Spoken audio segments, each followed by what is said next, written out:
Chers téléspectateurs d'Evercall State, bonsoir. Merci de vous savoir très nombreux devant vos écrans pour suivre cette émission avec Gary Iwele, comme ça a toujours été depuis Washington DC, la capitale du monde. Nous avons un réel plaisir aujourd'hui de recevoir dans cette émission, encore une fois de plus, l'honorable Martin Fayulu. L'honorable Martin Fayulu est bel et bien député national, président du parti politique SID, mais aussi coordonnateur de la plateforme et de l'opposition de force acquise au changement. Dernièrement, modérateur de la dynamique, de la convention de la dynamique de l'opposition congolaise qui s'est tenue au mois de novembre à Kinshasa. Honorable, bonsoir. Bonsoir Gary, bonsoir, merci pour l'invitation. Merci encore une fois de plus d'avoir répondu à notre émission, mais apparemment vous devenez américain. Quel bon vent vous amène encore à Washington? Mais je ne sais pas comment je peux devenir américain. Je ne vais pas demander des naturalisations. J'ai toujours mon passeport congolais, je suis congolais. Je suis congolais et fier de l'être. Je suis venu ici en visite familiale d'abord, et puis j'ai été invité par nos amis des Game Changers à Chicago, et après Chicago je suis revenu à Washington parce que j'avais une série de réunions, et maintenant je viens de terminer ces réunions et je vais rentrer chez moi, chez nous au Congo et à Kinshasa où je réside.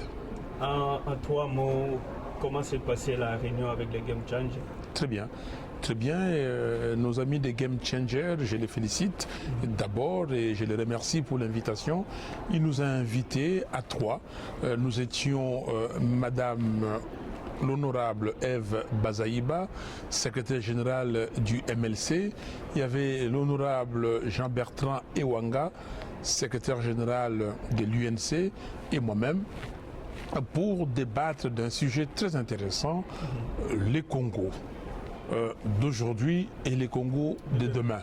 Donc nous avons débattu, nous avons donné nos points de vue et c'était très intéressant. Les Congolais de Chicago sont venus, il y avait des Congolais de Dallas, il y avait les Congolais d'un peu partout, et nous avons échangé, et maintenant nous allons construire sur ce que nous nous sommes dit à Chicago. Tout à fait. Alors, honorable Fayulu, quelle est la place qu'occupe cette diaspora congolaise selon vous? J'ai évoqué cette question à Chicago. La diaspora congolaise occupe une place de choix, une grande place. La diaspora congolaise, les chiffres sont, on ne les connaît pas très bien comme au niveau de la diaspora nigériane. La diaspora nigériane, c'est 9 100 000 habitants. Ok, ça c'est important. 9 100 000. La diaspora, 3 millions. Exactement. La diaspora congolaise, les chiffres qui sont donnés en 2011, il y avait 2 700 000. Mais je suis d'accord avec vous, avec les gens qui continuent à venir, avec les naissances, nous pouvons être à 3 500 000. C'est énorme. La diaspora nigériane en 2014, cette diaspora a transféré au Nigeria plus de 20 milliards de dollars. Et les chiffres connus aujourd'hui, j'ai essayé de vérifier si je pouvais avoir les chiffres de la Banque mondiale ou de la BAD, parce que les chiffres du Nigeria sont confirmés par la BAD, la Banque africaine de développement. Mais les chiffres qu'on nous donne pour les Congos en 2011, les Congolais ont envoyé au Congo 9 milliards 300 millions de dollars, plus que le budget de la République cette année-là. C'est énorme. Donc la diaspora a une grande place, pas simplement sur le plan économique, mais sur le plan politique. La diaspora congolaise, c'est grâce à elle que ce que nous nous disions ou ce que nous continuons à dire de l'intérieur est, comment dire, pris de l'extérieur et amplifié. C'est grâce à la diaspora congolaise que les Américains aujourd'hui, les Français et les autres, en tout cas les Occidentaux, comprennent très bien le problème du Congo, comprennent qu'au Congo, il y a une constitution qui est très claire. Il y a une constitution qui a défini le mandat présidentiel, durée de 5 ans, renouvelable une seule fois. C'est grâce à toutes ces manifestations qui ont eu lieu dans plusieurs capitales européennes, dans plusieurs villes américaines et ici à Washington DC.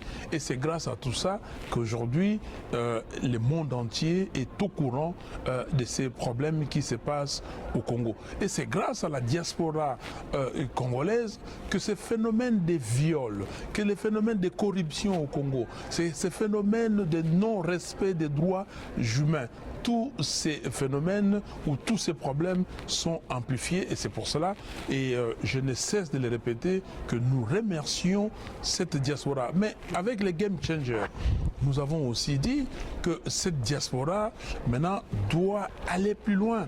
Parce que vous avez, vous êtes une puissance énorme, mais cette puissance financière, on peut aujourd'hui aussi en faire une puissance politique, mais finance. On peut aller plus loin, on peut aller, comment dire, dans les investissements. Vous pouvez investir au Congo. 9 milliards, c'est beaucoup. 9 milliards qui sont envoyés dans des familles. Si vous prenez chaque année 10% de 9 milliards, ça fait 900 millions de dollars. Mais vous êtes un grand investisseur. Vous pouvez investir partout. Vous pouvez faire des trust funds, vous pouvez faire, comment dire, des banques. Vous pouvez faire des banques de développement au Congo. Comme des coopératives. Donc, vous pouvez faire des coopératives, mais mieux. Vous pouvez investir dans des sociétés. Donc vous êtes une force importante et je ne cesse de le dire, mais il faut maintenant que cette diaspora s'organise. Et s'organise bien. Je vois comment la diaspora nigériane est organisée. Je vois comment les Nigérians font des événements où ils invitent tout le monde.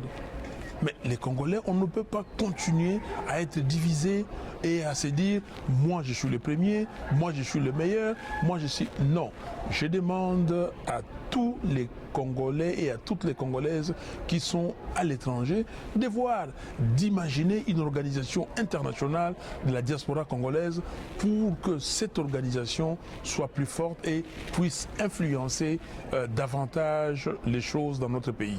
Tout à fait. Une bonne recommandation, nous en tiendrons compte. Mais honorable Fayulu, nous avons vraiment la chance de vous avoir puisque vous êtes un acteur qui est sur terrain, qui a fait beaucoup de preuves.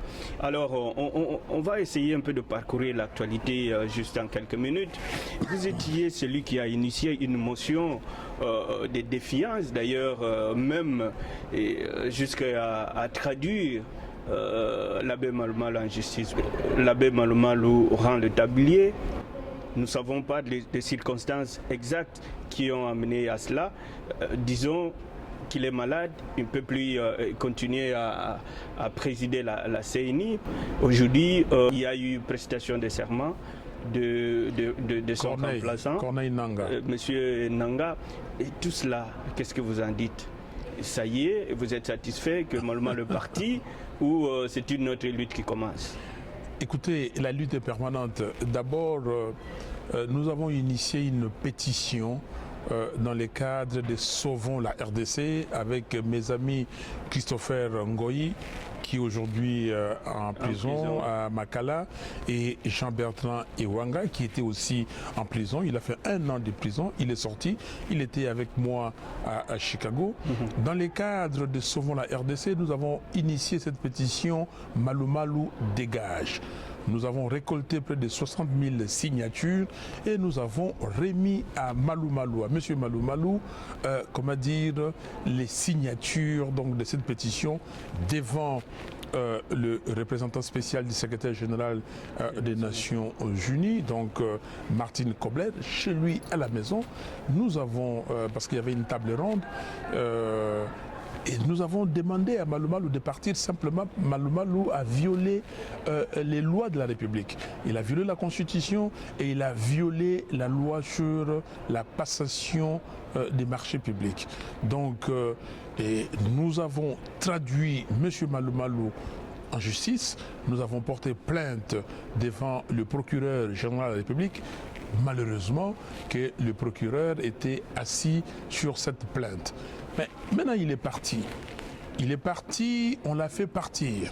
On l'a contraint de démissionner parce que, pas parce qu'il est contre Kabila ou je ne sais pas, simplement parce que M. Kabila veut gagner du temps, veut réformer la CENI à sa façon, veut dire que, bon ben voilà, il y a les nouveaux qui sont venus et ces nouveaux doivent reprendre les choses. Et nous le disons et nous continuons à le dire, M. Kabila a des stratagèmes. La démission de Malou Malou, pas Malou Malou seul, ils ont même fait démissionner le monsieur du PPRD qui était vice-président. Ils ont fait démissionner, la caissière. Ils continuent. Mais tout ça, ça procède de la même stratégie que le démantèlement des provinces, que la nomination des commissaires spéciaux, que l'installation des zones de défense.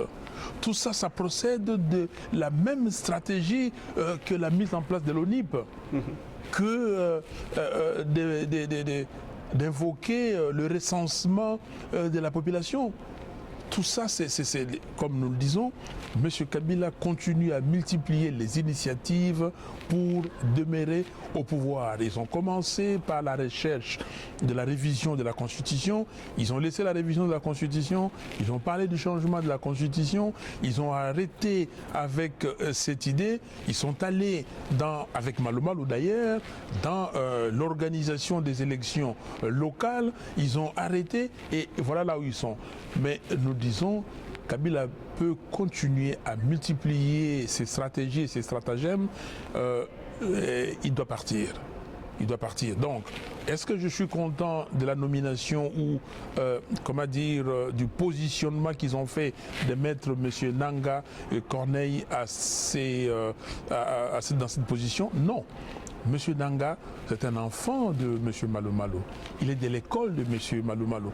Il faut savoir que Corneille Nanga dirigeait l'Institut électoral d'Afrique centrale de M. Malou Malou.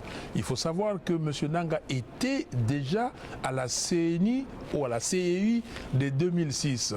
Il faut savoir que dans la CENI de Malou Malou de 2013, M. Nanga était secrétaire exécutif national adjoint. Donc, on prend le même, comme on dit en français, et on recommence. Il faut souligner aussi, sans vous couper, honorable, qu'il a été contesté par l'Église catholique et même une partie de l'Église protestante. Non, il a été contesté par tout le monde. Nous avons dit ici, l'article 15 de la loi portant organisation et fonctionnement de la CENI est clair. C'est que M. Malou Malou devait être remplacé par l'Église catholique. Et c'est l'Église catholique qui devait proposer quelqu'un. Et l'Église catholique propose toujours quelqu'un, c'est un laïc catholique. Alors maintenant on fait ces complots avec certains religieux qui n'ont des religieux que les noms de l'Église, mais certains religieux, et je l'ai dit, et je l'ai soutenu ici à National Endowment for Democracy, ces religieux sont très dangereux pour la République. Et ces religieux qui sont corrompus, qui vont désigner des gens au nom de l'Église catholique, ce n'est pas normal. Ils ne peuvent pas continuer à désacraliser, l'Église dans notre pays. L'Église devrait montrer l'exemple. Et il y a des églises, il y a des évêques, il y a des pasteurs qui réellement montrent l'exemple. Mais malheureusement, ce ne sont pas ces vrais pasteurs, ces vrais évêques, ces vrais abbés, ces vrais prêtres à qui on pose la question à des gens corrompus. Et donc nous disons que non, nous ne sommes pas d'accord avec le positionnement de Corneille Nangaa à la tête de la CENI. Tout à fait. Alors, honorable, on parle un peu de cette nomination. Aujourd'hui, la mission qui est confiée à M. Nangaa et toute son équipe, c'est d'organiser les élections. Dernièrement, nous avons suivi l'Organisation internationale de la francophonie qui a fait cet audit du fichier électoral qui s'avère qu'il y a eu plus de 400 000 dédoublons, plus d'1 600 000 décès. On estime à près de 7 millions de nouveaux majeurs qu'il faut enrôler. Tout cela nous amène sur 2016. Au regard de tout cela, quelles sont les pistes de solutions selon vous, honorable Fayulu? Nous avons vu les gens de l'OIF. Nous avons discuté avec eux pendant qu'ils procédaient à l'audit du fichier électoral. On ne s'est pas bien compris, ou en tout cas on s'était compris. Nous avons dit à l'OIF que l'audit du fichier électoral n'était pas le bienvenu en ce moment-là, ou en ce moment-ci, parce que l'audit doit prendre beaucoup de temps. Il faut aller dans le fond. Et dans les fonds, auditer un fichier de 32 millions, ou plus de 32 millions d'électeurs en 15 ou 30 jours, ce n'était pas suffisant. Nous avons fait savoir, comment dire, nos préoccupations à la commission qui est venue. Ils sont allés, ils ont audité à leur façon. Et ils nous ont dit les faiblesses, ils nous ont démontré les faiblesses de l'audit du fichier électoral. Nous les prenons au mot. Nous les prenons au mot. Ils disent qu'il faut enrôler ce qu'on appelle les nouveaux majeurs. Ouais. Nous avons dit ceci, c'est très simple. Il faut procéder à l'enrôlement de tous les électeurs.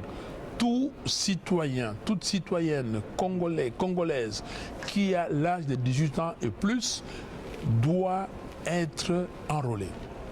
Maintenant, on nous dit que oui, si on procède à l'enrôlement de tous les électeurs, ça nous prendra beaucoup de temps et on va glisser, et c'est nous qui serions, comment dire, la cause du glissement.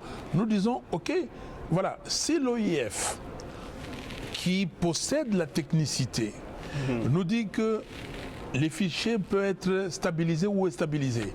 Si on extirpe les doublons, il y a plus de 400 000 doublons. Si on corrige les fichiers, on enlève les morts. On peut avoir un fichier. Nous disons, bon, écoutez, allons-y. Dans ces cas-là, publiez les fichiers actuels. Publiez ces fichiers. Allez dans chaque circonscription. Créez un site CENI où vous allez montrer, ou en tout cas mettre dans les fichiers, circonscription par circonscription, les noms des électeurs. Et affichez-le. Et que tout le monde qui avait l'âge de 18 ans et plus, pendant qu'on avait enrôlé les électeurs, puisse s'assurer que son nom se trouve dans ces fichiers-là. Et que les gens voient, il y a des morts ou il n'y a pas, s'il y a des morts ou s'il n'y a pas de morts. S'il y a des doublons, il n'y a pas de doublons. Publiez ces fichiers et là, vous procédez à l'enrôlement de tous ceux qui ont l'âge de 18 ans et qui n'ont pas de carte d'électeur, c'est-à-dire ces nouveaux majeurs, les Congolais qui vivaient à l'étranger, qui sont rentrés chez eux, les Congolais qui étaient expulsés des Congo-Brazza et comment dire, de l'Angola, et ceux qui se sont déplacés d'une province à l'autre ou d'une ville à l'autre. Et si vous pouvez le faire, nous pouvons accepter, donc nous attendons. Donc l'OIF doit aller plus loin. Et nous demandons à l'OIF de venir avec nous. Nous avons demandé la tripartite avec la CENI. Que l'OIF vienne dans cette tripartite parce que c'est l'OIF qui a vu les fichiers. Nous n'avons jamais vu les fichiers. C'est l'OIF qui connaît avec la CENI ce qui s'y trouve donc dans ces fichiers. Qu'ils viennent, qu'on se mette autour d'une table, qu'on regarde comment nous allons procéder à l'élaboration d'un calendrier consensuel, comment nous allons avoir un fichier crédible et comment nous allons assurer la neutralité de la CENI. Nous demandons la vraie indépendance de la CENI. Voilà ce que nous demandons.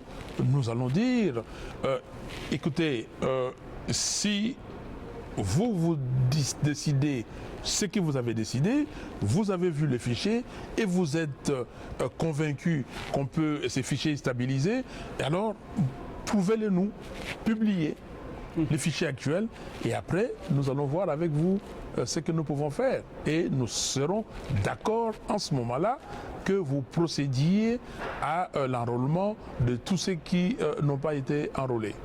La dynamique de l'opposition propose exactement ce que vous venez de dire, la tripartite. D'aucuns estiment que la CENI, c'est une institution d'appui à la démocratie, mais s'il y a de l'impasse, s'il y a des problèmes politiques, il faut que les politiques se mettent ensemble pour parler de ces problèmes. Alors vous proposez cette tripartite. D'aucuns disent qu'il faut aller plus loin, ils proposent le dialogue. Quelle est la différence entre cette tripartite que vous proposez et le dialogue que les autres proposent? Le dialogue est inopportun, totalement inopportun en ce moment-ci. Le dialogue, pourquoi? Il faut demander aux gens qui proposent le dialogue qu'est-ce qu'ils mettent sur la table.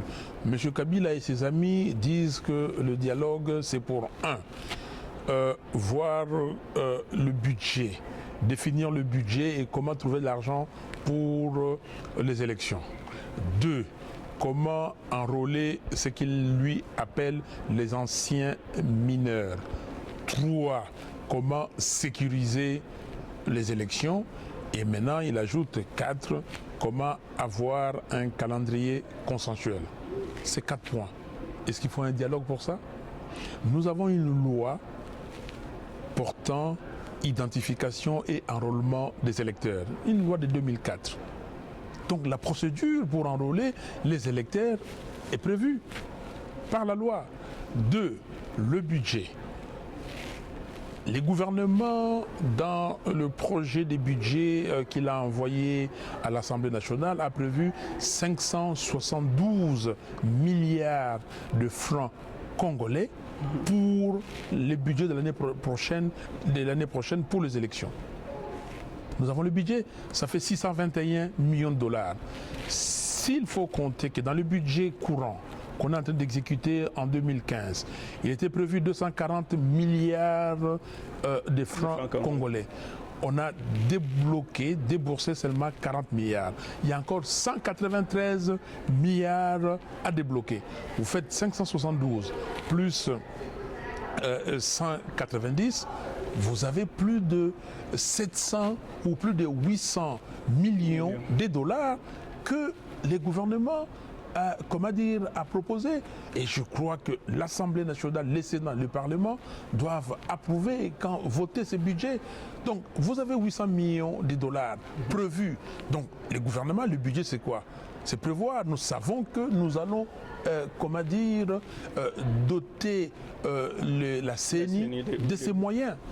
Alors, vous allez discuter encore pourquoi. Le dialogue sur le budget va porter sur quoi et qui va donner des réponses et quelles réponses.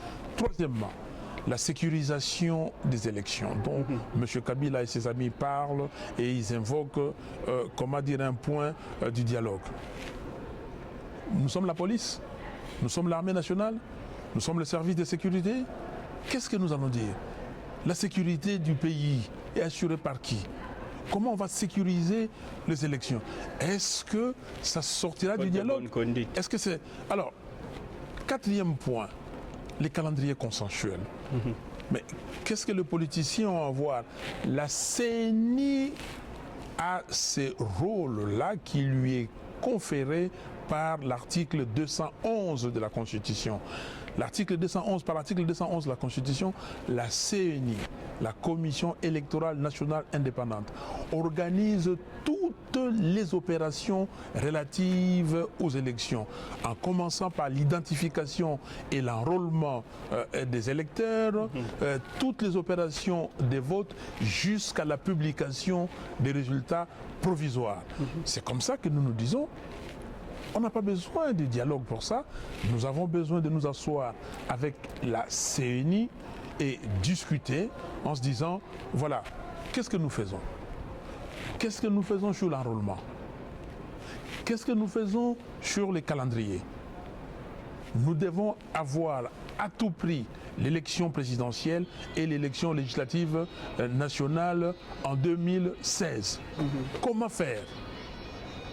C'est ce que nous devons faire. Concrètement, alors, honorable Fayulu, puisque beaucoup de gens aimeraient entendre de vous, puisque vous proposez cette tripartite, concrètement, il y aura combien de délégués? Cette tripartite va se tenir quand? Qui seront les participants? Mais nous avons déjà comment ça va se passer? Nous avons déjà commencé cette tripartite. Nous avons dit tripartite CNI, qui est là, en même temps qu'il assure le modérateur, les kabylistes et l'opposition. Dans un premier temps, on avait indiqué qu'il y avait 16 personnes de la mouvance kabyliste, 16 personnes de l'opposition et la CENI. Et c'est comme ça que nous avons parlé de la tripartite. Et tout en sachant qu'à la CENI, il y a 16 personnes. Donc 16, 16, 16. Nous faisons la tripartite et puis c'est plus simple. C'est plus simple. On ne jouerait pas sur la terminologie de mots ou c'est carrément une démarche tout à fait autre par rapport au dialogue ou concertation qu'on a vu dans le passé. Je suis en train de vous dire à quoi ça sert le dialogue. Je vous ai donné le sujet évoqué par M. Kabila et ses amis pour le dialogue. Et je dis que ces sujets-là n'ont pas besoin d'être abordés dans un dialogue politique. Et les cadres est défini pour les élections. La Constitution est claire. L'article 70 dit que le président de la République est élu au suffrage universel direct pour un mandat de 5 ans, renouvelable une seule fois. C'est clair. L'article 71, on peut dire, l'alinéa 2 de l'article 70, que le président en exercice reste en fonction jusqu'à l'installation du nouveau président élu. J'insiste bien, le nouveau président élu. Cet alinéa 2 de l'article 70 doit être lu avec l'article 73 de la Constitution qui dit que la Commission électorale nationale indépendante organise le scrutin présidentiel 90 jours avant la fin du mandat ou de l'exercice de courant. C'est très clair. Donc, les dates sont prévues, mais vous allez aller au dialogue, pourquoi faire d'autre? C'est pour ça que je vous dis que le dialogue est inopportun. Aujourd'hui, ce qui importe pour le peuple congolais et pour respecter la Constitution, c'est l'organisation des élections. Et comment la CENI va organiser les élections? Étant donné qu'il y a beaucoup de faiblesses que nous avons dénombrées lors des élections de 2006 et des élections de 2011, il s'y est aujourd'hui de nous mettre d'accord avec la CENI, de regarder le bulletin des votes, de regarder les urnes, de regarder les circonscriptions, comment on va... Tout ça, ce sont les détails techniques que la CENI peut s'accorder avec les politiciens des deux camps. Et c'est ça qui s'est passé. Je peux vous donner l'expérience du Ghana que je connais bien. L'expérience du Ghana, c'était comme ça. Donc les deux partis se sont mis d'accord avec l'institution qui organisait les élections. Ils sont allés dans le détail. Voilà, ça a marché. Ça, et puis on passe. Ça n'a pas marché. Qu'est-ce que nous faisons pour que ça se passe correctement? Je ne vois pas les politiques. Quand vous allez mettre les politiques, vous allez mettre la société civile, vous allez mettre les chefs coutumiers, vous allez mettre, comment dire, tout le monde. Et les dialogues veut dire que toutes les couches, toutes les forces vives de la nation doivent être là. Ils vont discuter de quoi? Les chefs coutumiers, qu'est-ce que lui va dire du budget de la CENI? Et la maman maraîchère, qu'est-ce qu'elle va dire, comment dire, de la sécurisation des élections? Je ne sais pas. Et vous allez plus loin. Nos amis de l'UDPS, eux aussi, ils veulent le dialogue. Mais l'UDPS dit, un des points, il faut qu'on puisse parler des élections ou de l'élection de 2000 présidentielle et même législative de 2011. Il faut que on s'accorde sur la volonté du peuple et qu'on installe, le président élu en 2011. Et comment on va s'accorder sur ça? Les Congolais ont besoin d'appliquer la Constitution. Les Congolais ont besoin de respecter la Constitution.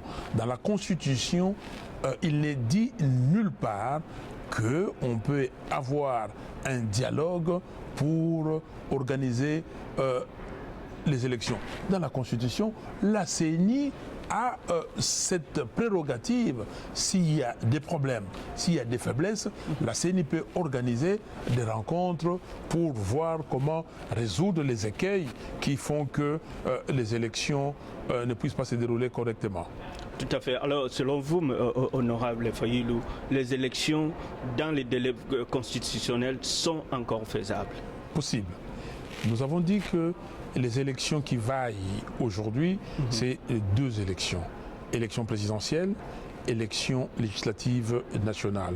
Nous sommes exactement à 12 mois ou à 11 mois des élections, ou 12 mois des élections. Nous sommes à 12 mois, exactement.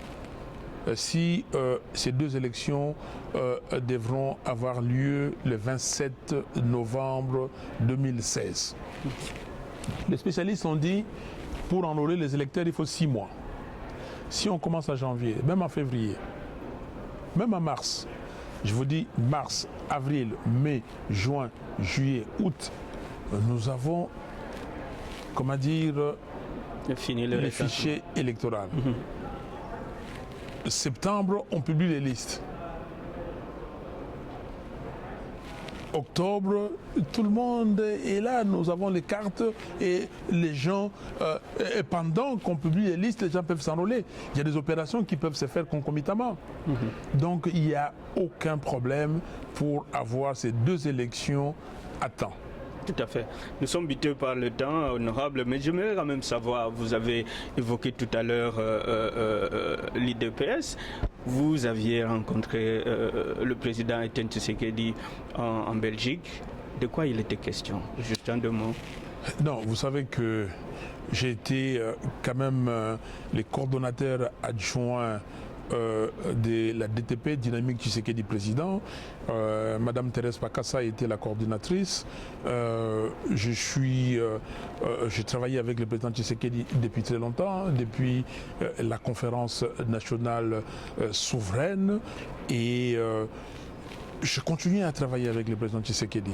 Et le président Tshisekedi a lutté pour que la démocratie au Congo soit à ce niveau, au niveau d'aujourd'hui.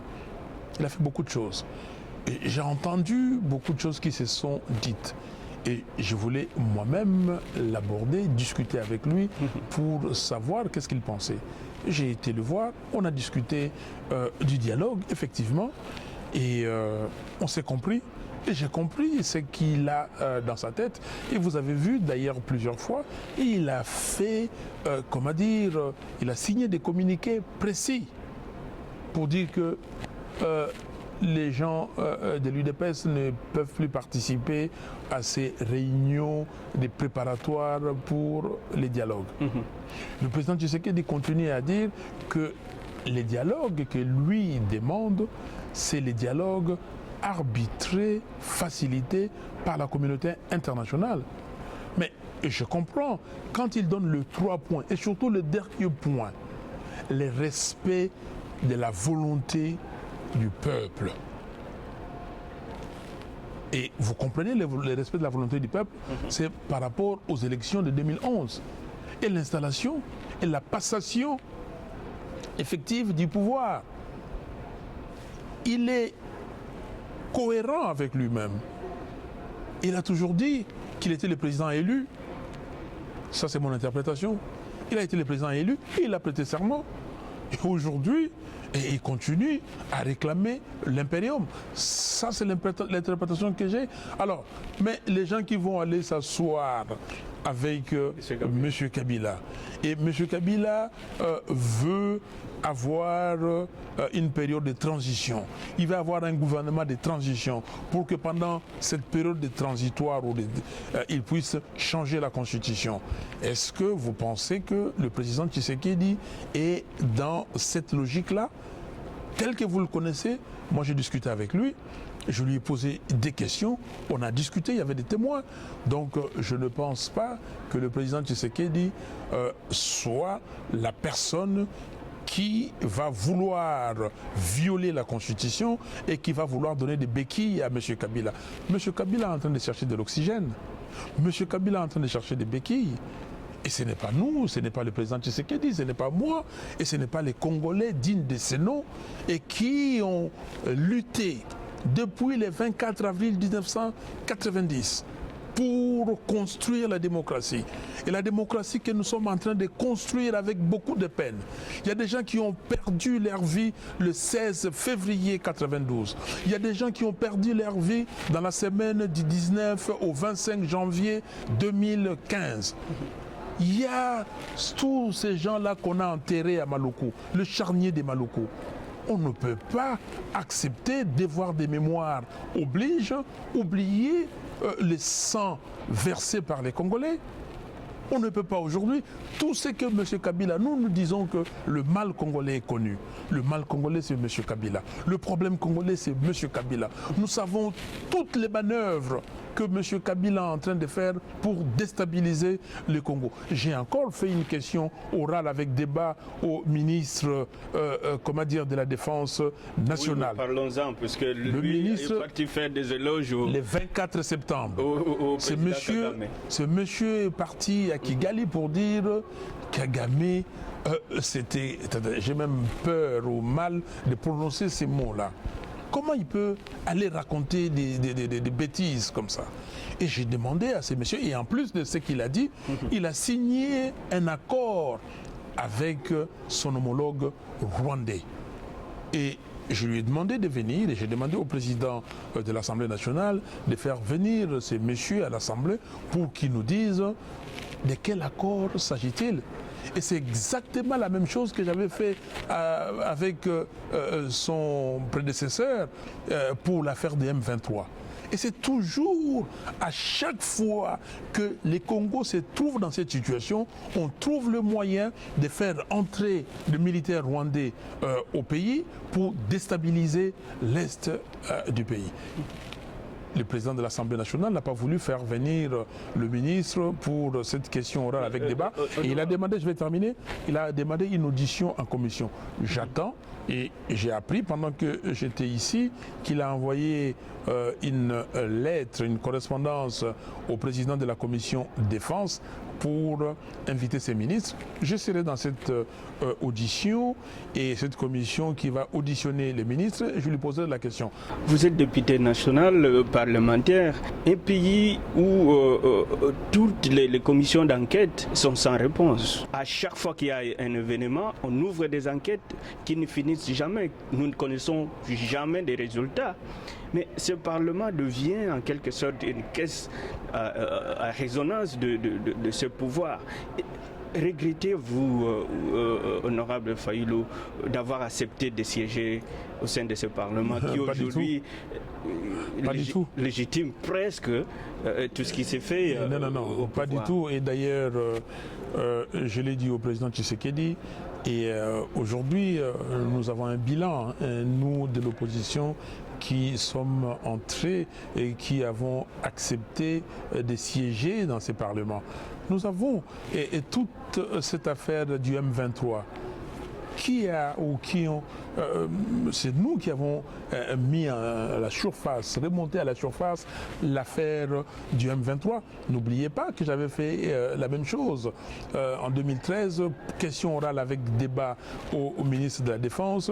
Cette question orale après interpellation, mon collègue Albert Fabrice Puela a fait une motion de défiance contre le ministre, la motion qui a recueilli plus de 160 voix. Donc, c'est une victoire. C'est grâce à nous. Si nous n'étions pas à l'Assemblée nationale, M. Kabila aurait déjà changé la Constitution. Ça, il faut le savoir. Si nous n'étions pas à la si nous n'étions pas à l'Assemblée nationale, M. Kabila aurait eu gain de cause avec ses députés à lui pour instaurer les recensements, pour imposer les recensements. Le recensement, c'était un glissement tout donné à M. Kabila. 5 ans, 6 ans, 7 ans, il pouvait faire 10 ans en train de faire les recensements. Si nous n'étions pas là, M. Kabila aurait achevé beaucoup de choses. Si nous n'étions pas à l'Assemblée nationale, qui aurait su qu'il y avait les charniers des Maloko? C'est moi qui ai amené les problèmes des charniers des Maloko à l'Assemblée nationale, par une motion d'information. Donc, on ne regrette pas. Qu'est-ce que nous pouvons regretter? Nous pouvons regretter parce que pour avoir mis en échec le projet de M. Kabila, et je peux vous le dire, on peut continuer. Donc nous sommes aujourd'hui totalement contents de notre participation, de notre bilan à l'Assemblée nationale. Nous ne sommes pas allés à l'Assemblée nationale pour aller voter des budgets, pour des lois. Non, nous sommes allés à l'Assemblée nationale pour imposer à M. Kabila le respect de la Constitution. Un mot sur la dynamique de l'opposition. Et comment avez-vous d'abord accueilli toutes ces démissions, je vous l'ai dit en cascade, le G7, le gouverneur Moïse Katumbi? Comment avez-vous accueilli toutes ces démissions? Nous savons aussi les petites faiblesses de notre opposition. La dynamique de l'opposition avait refusé ces dialogues. Exactement. Aujourd'hui, quelques-uns de vos membres vont aller rencontrer le pouvoir pour justement participer à ces dialogues. Reconnaissez-vous ces faiblesses au sein de cette dynamique de l'opposition? Tous les ballons d'essai nous montrent clairement que Kabila veut glisser. Et on va se retrouver en 2016 par un glissement de fait. Quelles sont les stratégies concrètes que l'opposition, cette dynamique de l'opposition veut utiliser pour faire échec à ce plan de Kabila, qui est connu d'ailleurs? Je vois que vous connaissez très bien l'actualité congolaise. Et évidemment, vous êtes journaliste, c'est votre pays, vous suivez de près la dynamique de l'opposition. Le 6 novembre, à la clôture de notre convention, nous avons donné une quarantaine de résolutions. Et dans ces résolutions, nous avons donné énuméré des actions précises que nous allons mener. D'abord, nous allons éditer un journal, un hebdomadaire, pour informer chaque semaine les Congolais. C'était une question pour votre politique de communication exactement, comme vous le dites. Tout à fait. Donc nous allons informer les Congolais sur tout ce qui se passe et les dispositions à prendre, les réveiller, rappeler l'article 64 de la Constitution qui demande à tout Congolais de faire échec à tout individu ou groupe d'individus qui veut prendre le pouvoir par la force ou qui veut demeurer au pouvoir en violation de notre Constitution. Nous avons donné des dates précises où il y aura des manifestations. Nous avons parlé du 19 janvier. Nous avons parlé du 18 février. Nous allons faire beaucoup de choses. Nous avons parlé de la possibilité pour nous de traduire M. Kabila en justice pour haute trahison. Nous avons parlé de beaucoup de choses. Donc c'est très précis. La dynamique de l'opposition dans sa convention a dit qu'elle allait faire. Maintenant, avec nos amis du G7 et le gouverneur Moïse Katumbi. Mais écoutez, nous sommes d'abord contents que les amis ont pu nous rejoindre. Quand nous disions hier que M. Kabila veut violer la Constitution, que M. Kabila c'est le mal congolais, que M. Kabila ne veut écouter personne. Ses amis ont demandé les dialogues au sein de leur plateforme, la MP. Ils ont demandé les dialogues. M. Kabila a refusé le dialogue. Et comment voulez-vous que quelqu'un qui ne veut pas de dialogue interne va aller de l'extérieur et s'ouvrir et avoir un dialogue constructif? Franc avec vous. Et franc. C'est impossible. Donc, ses amis ont rejoint notre message. Respect strict de la Constitution. S'ils ont ces discours-là, que voulez-vous que nous puissions faire? Toute Congolaise, tout Congolais, toute personne qui viendra avec ces messages, nous allons l'accueillir à bras ouverts. Providing that, et quitte à lui ou quitte à elle, cette personne, d'être sincère. Si la personne est sincère, et la sincérité, nous ne pouvons pas commencer à juger, nous disons, venez, soyez sincères avec nous, parce que le discours du respect de la Constitution, ce n'est pas notre discours à nous seuls, c'est le discours de la population, c'est le discours du peuple congolais. Et ces discours-là, si tout le monde prend ces discours, nous sommes d'accord. Et c'est comme ça que nous avons invité à la clôture de notre convention, les amis du G7, et ils sont venus et nous avons parlé de tout le monde. Nous avons, comment dire, transmis ou en tout cas prié le Seigneur pour notre frère Jean-Pierre Bemba qui est à la haie d'une façon que vous connaissez tous, et nous avons dit que Dieu seul est le maître des temps et des circonstances, et nous avons réitéré notre amour fraternel à notre frère Jean-Pierre Bemba. Nous avons demandé à Dieu le Tout-Puissant d'aider notre frère Tshisekedi, le président Tshisekedi, dans sa convalescence pour qu'il se rétablisse. Nous avons eu des messages de soutien de nos frères Zanga Mobutu et de nos frères Zanga Mobutu et Mboussa Nyamwisi qui étaient des cœurs avec nous durant cette convention. Donc, aujourd'hui, nous demandons encore à ceux qui sont avec M. Kabila aujourd'hui, qui veulent les quitter, de rejoindre le peuple congolais, parce que le peuple congolais ne veut pas, comment dire, de M. Kabila, il ne veut pas de glissement. Mais s'il y a des gens qui sont partis voir M. Kabila pour faire partie du dialogue, ça c'est eux. Nous ne le suivrons pas. Et nous nous disons, écoutez, ça vous fragilise. Ça les fragilise eux. Ça ne fragilise pas le peuple. Le peuple sera et restera vainqueur. Je peux vous le dire et vous le garantir. Donc, si les gens viennent pour nous déstabiliser, mais non, ils ont peur. Et ils ont tort, pardon. Ils ont tort, ils se trompent eux-mêmes, ils se fragilisent. Vous ne pouvez pas, comment dire, fragiliser le peuple. Le peuple restera peuple. Ils sont nombreux qui sont partis et qui font des va-et-vient et ils vont revenir. Et nous serons là avec le peuple parce que le peuple a dit « J'ai voté la Constitution au référendum en décembre 2005 et c'est cette Constitution qu'il faut respecter. » Et j'ai dit bravo le peuple congolais. Le peuple congolais a vu l'exemple du peuple burkinabé. Le peuple congolais a démontré, le peuple congolais a dans son histoire, comment dire, janvier 59, le peuple congolais a son histoire, février, comment dire, 1992. Le peuple congolais a dans son histoire, janvier 2015. Et je passe, je peux citer, comment dire, juin 2004, je peux citer juin 1969, j'étais encore à l'école primaire. Je peux citer juin 1971. Donc tout ça, le peuple congolais est aguerri. Ceux qui nous donnent l'exemple du Burundi ou du Congo-Brazzaville, ils se trompent. L'exemple qui vaille pour le peuple congolais, c'est l'exemple du Burkina Faso. Le peuple vaincra. Dynamique, amour, intérêt ou besoin de la cause? Est-ce possible d'avoir un candidat commun? Nous allons travailler pour. Nous avons travaillé pour. Ma collègue Eve Bazaïba a répondu clairement à cette question à Chicago. Nous voulons un candidat commun.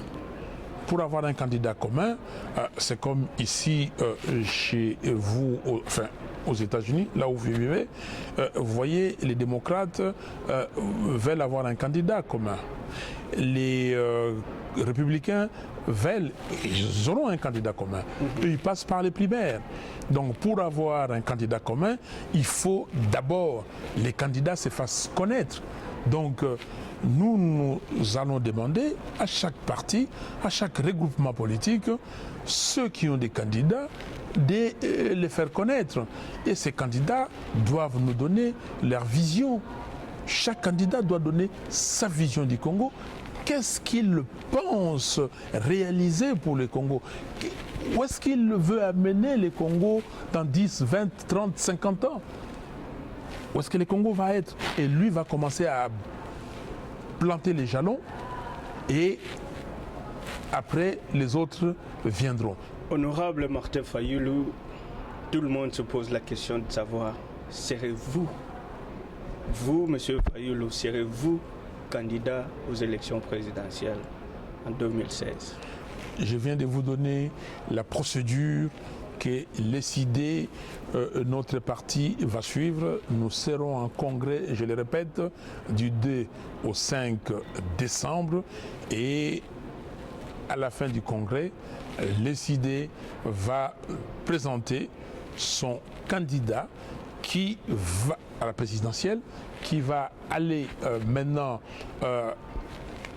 aller au niveau des facs, et là on aura un candidat SID, candidat fac, et ce candidat ira, c'est notre souhait. Avez-vous peur de vous déclarer candidat, M. Fayulu? On ne se déclare pas candidat et comme ça, de but en blanc, on se déclare candidat. Je vous donne la procédure. La procédure, c'est, ce n'est pas M. Tartampion ou M. Fayulu qui va se déclarer candidat, c'est les congrès du parti.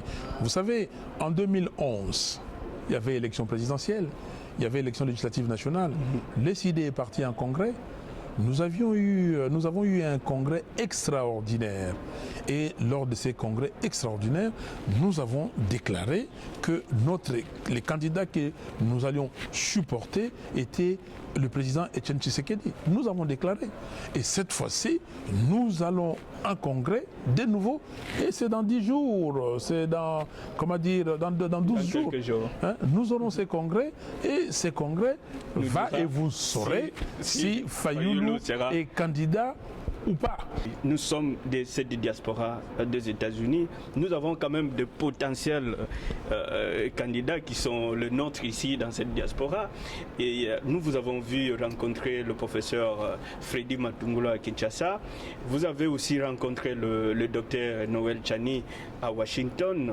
Dites-nous un peu de quoi il s'agissait et quelles sont vos impressions par rapport à ces personnalités. Freddy Matungulu, c'est un ami que je vois depuis plus de 20 ans et je l'ai dit, quand je travaillais à Paris, à chaque fois qu'il allait dans ses missions en Afrique et il s'arrêtait à Paris, on discutait, on partage le problème des pays depuis plus de 20 ans.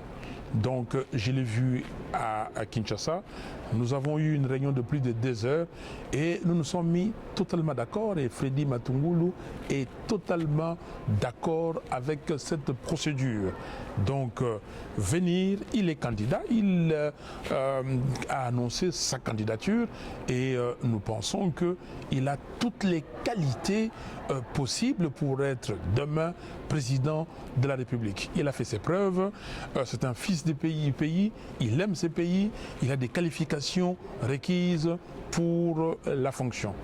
Quant à Noël Tchani, c'est un frère, c'est un ami, et docteur Tchani, nous avons fait l'Institut supérieur de gestion de Paris ensemble. Nous avons fait le 3e cycle ensemble. Noël Tchani est venu parce que nous avions un programme aux États-Unis. Il est venu à la session avant moi et je suis venu après. Pendant qu'il était aux États-Unis, il a trouvé du travail ici. Il y a beaucoup de gens qui ne savent pas. Dans une banque, je ne sais pas si ça existe encore, le Manufacturer Hanover. Et Tchani est resté ami depuis. Il a écrit beaucoup de bouquins, en tout cas j'en connais 2.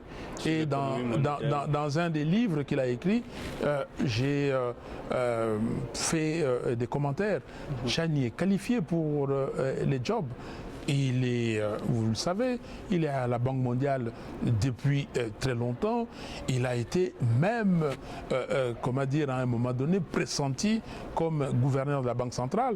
Et je pense que si Tchani était gouverneur de la Banque centrale du Congo, la monnaie congolaise ne serait pas au niveau où elle est aujourd'hui. Donc, il est qualifié pour le job. Je lui ai dit aussi, je lui ai parlé, et j'ai dit, écoutez, moi, Fayulu, je n'ai pas peur.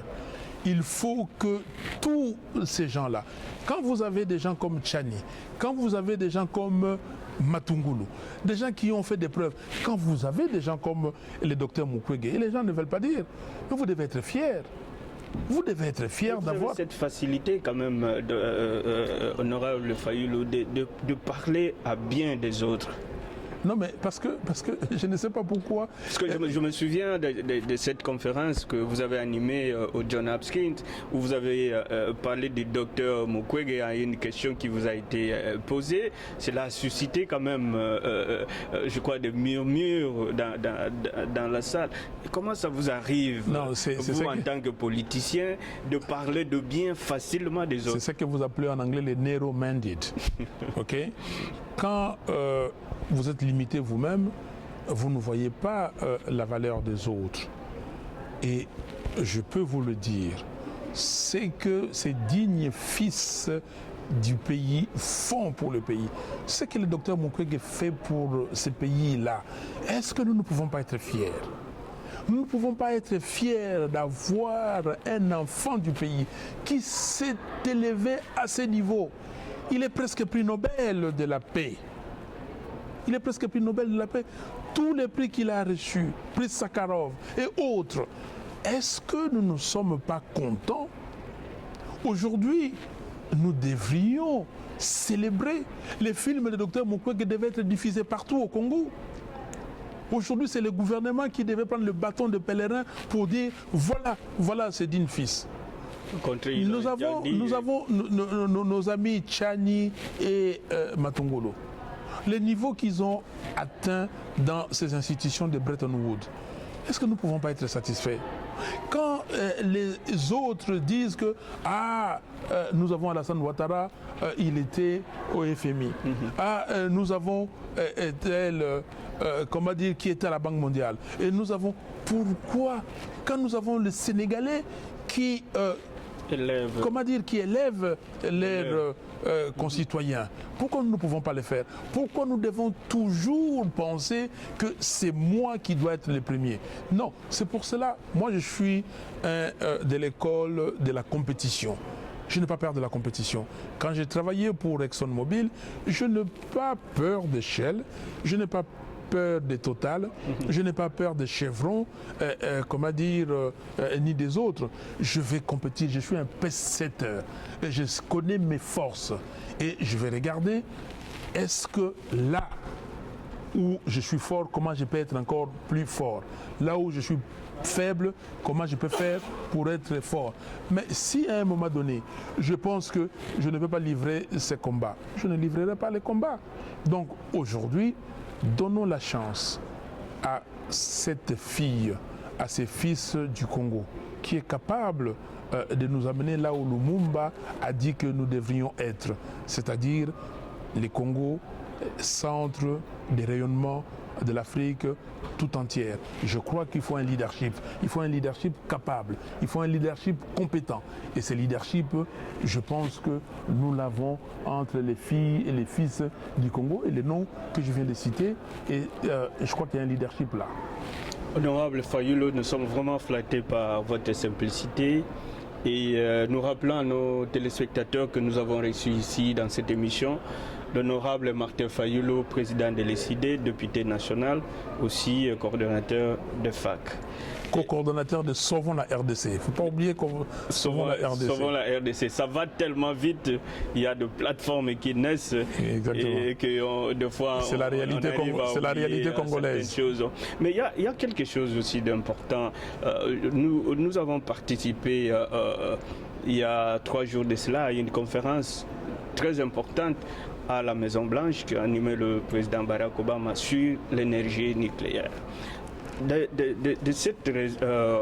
cette conférence est sorti le nom du Congo. Le Congo a été le pays qui a fourni de l'uranium qu'on a utilisé pour fabriquer la bombe d'Hiroshima et Nagasaki en 1945. Aujourd'hui, les sites de l'uranium, de ces minéraux importants, ne sont pas sécurisés. Est-ce que vous avez un petit mot, puisque je sais que vous-même vous avez travaillé dans l'énergie, dans le pétrole. Aujourd'hui, on parle de l'énergie renouvelable par rapport au changement climatique, à la pollution de la planète et tout. Est-ce que vous avez un petit mot à dire là-dessus? Écoutez, si vous lisez notre politique, c'est que nous allons proposer aux Congolais. Et vous savez que nous avions les docteurs Malou, le professeur Malou à Kalinga, qui était très avancé. Et nous avons les centres d'énergie nucléaire au Congo qui étaient très avancés. Et aujourd'hui, tout ça s'est laissé à l'abandon. C'est pour cela qu'il faut de la recherche scientifique, la recherche fondamentale, la recherche appliquée. Il faudrait protéger ces sites-là. Nous avons un programme. Aujourd'hui, je crois que vous me posez la question à la fin de l'émission et je suis totalement d'accord avec le président Obama. Le Congo, ce n'est pas un pays simple parce que il y a des gens quand même étonnés que le nord du Congo sorte comme ça dans le néant. Non, vous ne pouvez pas étonner. Vous avez parlé de ça. Einstein avait écrit au président des États-Unis de l'époque sur l'uranium du Congo. Et vous devez lire cette lettre-là. Et c'est très important. Donc, dans ces sites-là, vous savez, là où il y a l'uranium, il y a des radiations, et il y a beaucoup de choses. Il faut regarder, est-ce que les sites sont protégés? On a parlé des ventes illicites de l'uranium du Congo. Est-ce qu'il y a des gens qui continuent à vendre cet uranium d'une façon illicite? Est-ce que c'est protégé? Qu'est-ce qui s'est fait exactement aujourd'hui? Qui sait ce qui se passe réellement? Il faudra, comment dire, s'occuper de ça. Il faut que les scientifiques congolais, les scientifiques du monde entier viennent là où nous ne sommes pas équipés techniquement, nous aider pour voir comment résoudre ces problèmes ou comment, vous dites en anglais, we have to tackle that issue. Tout à fait. Votre mot de la fin, honorable? Le mot de la fin, c'est comme toujours, j'ai foi en Dieu et j'ai confiance à mes concitoyens et je pense que les Congolais comprennent ce qui se passe. Nous ne pouvons pas être les derniers de la classe. Nous ne pouvons pas continuer à être la risée du monde. Nous ne pouvons pas avoir des ressources naturelles que Dieu nous a données gracieusement et que ces ressources ne puissent pas profiter aux Congolais. Donc là, nous sommes sur la ligne droite.